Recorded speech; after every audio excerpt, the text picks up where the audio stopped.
বাবা এইটা মাটি দিচ্ছি, এখানে এই গাছের গোড়ায় সার দেওয়া হয়েছে।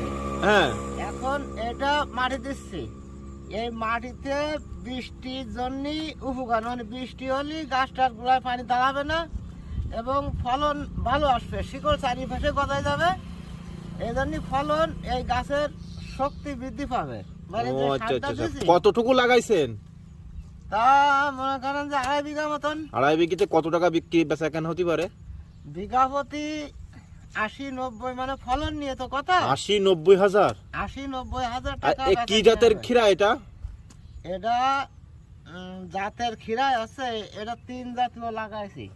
3 জাতীয় ক্ষীরাই? 3 জাতীয়, মানে এটা তো আপনারা করতে হবে, ওখানে যাইয়ে দোকানে যাইয়ে বলতে হবে যে আমি ক্ষীরাই লাগাবো। এখন ওরা যে বীজ ভালো বৃষ্টির জন্য, হ্যাঁ, বৃষ্টির সময় যে বীজটা লাগবে সেই বীজটা এখন দেবে, আর গরমের সময় যে বীজটা লাগবে সে গরমের সময় দেবে।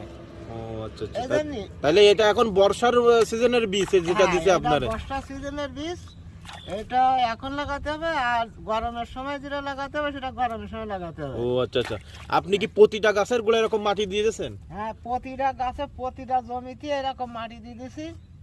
এখন এই গাছ এখন উঠবে, বান দিয়ে দেবো, বান দেওয়ার পরে ফুল আসবে, স্প্রে করবো, মানে ভিটামিন জাতীয় স্প্রে করা লাগে গাছে।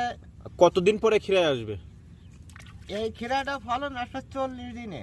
40 দিন পরে আপনি ক্ষীরায় বিক্রি করতে পারবেন? বিক্রি করতে পারবো। ও আচ্ছা আচ্ছা আচ্ছা। 40 দিনে এই চারা লাগানোর মানে বীজ পোতার থেকে হ্যাঁ। 40 দিনে